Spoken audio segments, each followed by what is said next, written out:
मी सध्या हिंगोलीच्या संतूक-पिंपरी गावामध्ये आहे आणि जिथे CJPचे अध्यक्ष अभिजित दिपके आलेले होते।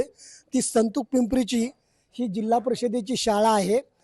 गावातल्या सरपंचांनी अभिजित दिपकेंना आश्वासन दिलं होतं 8 दिवसात शाळा सुजलाम सुफलाम करू आणि त्याची सुरुवात झालेली आहे।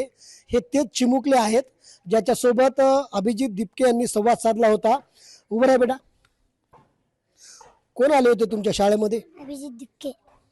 अभिजित दिपके सर आले होते। बरं, शाळेमध्ये काय काय कामं झाले? कॅमेरा बसवला, खिडक्या नवी बसवली, खिडक्या बसवणं चालू आहे। बरं, कुठं कुठं कॅमेरे बसवले? तिथं तिथं तुझं नाव काय? अफान। बरं, आता शाळा कशी वाटते? छान। बरं, किती वाजता तू शाळेमध्ये आला?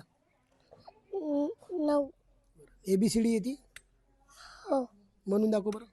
ABCDEFGI। तर आपण जर पाहिलं तर हा विद्यार्थी होता आणि अतिशय बोलक्या शब्दामध्ये त्याने ही माहिती दिलेली आहे। आपल्यासोबत गावचे सरपंच आहेत। आतमध्ये देखील शाळेचा परिसर सुसज्ज करणं चालू आहे।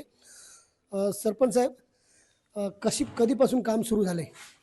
प्रथमतः आम्ही अभिजित दिपके यांना शब्द दिला होता की 8 दिवसात शाळेला जे काही उणिवा आहेत त्या त्रुट्या त्या पूर्ण करू, परंतु आम्ही ते गेल्याच्यानंतर दुसऱ्या दिवशी शाळेचे जे काही उणिवा त्रुट्या आहेत त्या आम्ही पूर्ण करायला सुरुवात केलेली आहे। आम्ही कालच रात्री उशिरापर्यंत जी काही विंडोज फुटलेल्या होत्या खिडक्या, तर त्या खिडक्या आम्ही बसवलेल्या आहेत आणि ती नवीन फ्रेम, पहिल्या जुन्या फ्रेम काढून नवीन फ्रेम आता तिथे बसवण्यात झालेल्या आहेत। आणि त्याचबरोबर जे काही शाळेची निगराणीसाठी शाळा ही नजरकैदेत असण्यासाठी विद्यार्थ्यांच्या सुरक्षेसाठी आम्ही CCTV कॅमेरेसुद्धा बसवलेले आहेत। तुम्ही ही फ्रेम बघू शकता, ज्या दिवशी ही फ्रेम इथं फुटलेली होती आणि ती आता नवीन फ्रेम आम्ही बसवलेली, जुन्या फ्रेम ह्या बाजूला काढलेल्या आहेत। त्याचं काच बसवण्याचं काम हे प्रगतीपथावर चालू आहे। हो, इकडे कॅमेरे बसवलेले आहेत, ह्या सगळ्या खिडक्या बसवलेल्या आहेत। मी कॅमेरामॅनला विनंती करेन की ह्या सगळ्या जुन्या खिडक्या होत्या। उपमुख्यमंत्री एकनाथ शिंदेंचं पोस्टर या ठिकाणी झाकल्याचं अभिजित दिपके ज्या दिवशी आले होते त्या दिवशीचं चित्र होतं। आता ह्या संपूर्ण या ठिकाणी नूतनीकरण करण्यात आलेले आहे। बरं, शाळेमध्ये ह्या सगळ्या दुरुस्तीच्या व्यतिरिक्त अजून काय काय तुम्ही सुजलाम सुफलाम करण्यासाठी गावचे सरपंच म्हणून उपाययोजना करणार आहेत? नाही, नक्कीच आता यानंतर सुद्धा जे काही उणिवा होत्या त्या तर करणार, परंतु त्याच्या अनुषंगाने आता एक तर हे कॅम्पेन सुरू झालेलं आहे, त्याच्या अनुषंगाने मला वाटते की रंगरंगोटी असेल, जे की विद्यार्थ्यांना सुरू, आता ही संरक्षण भिंत आम्ही दिलेलीच आहे, शौचालय सुद्धा आहे, फक्त स्वच्छतेचं बी काम चालू आहे आणि पिण्याच्या पाण्याची व्यवस्था सुद्धा मी आता या अवघ्या 2 दिवसात करणारच आहे।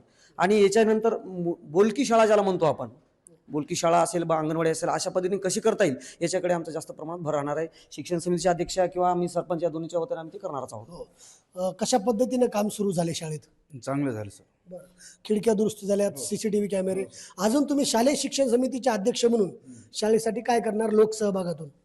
चांगलेच काम, बरेच काम करणार आहे सर। हां, तर CJPचे अध्यक्ष अभिजित दिपके यांनी स्कूल ठीक करो अभियान देशामध्ये पहिल्यांदा सुरू केलं, ज्याचा परिणाम हिंगोली जिल्ह्यातील संतूक-पिंपरी गावामध्ये अतिशय सकारात्मक आणि पॉझिटिव्ह पाहायला मिळालेला आहे। लोकसहभागातून ही शाळा स्वच्छ, सुंदर आणि सुजलाम करण्यात येणार आहे। स्वतः राज्याचे कॅबिनेट मंत्री आणि हिंगोली जिल्ह्याचे पालकमंत्री नरहरी झिरवळ यांनी देखील शाळा दुरुस्तीसाठी आणि शाळेमधल्या सुविधांसाठी भरीव निधी देणार असल्याचं अभिजित दिपकेंच्या या आंदोलनानंतर स्पष्ट केलेले आहे। आणि त्यामुळं अभिजित दिपकेंच्या या स्कूल ठीक करो अभियानाला हिंगोलीमध्ये मोठा प्रतिसाद मिळाला आहे। संदीप नागरे, साम TV न्यूज, हिंगोली, संतूक-पिंपरी। मी खात्रीशीर न्यूजसाठी फक्त साम TV बघते, कारण तिथल्या बातम्या रिलेट करतात।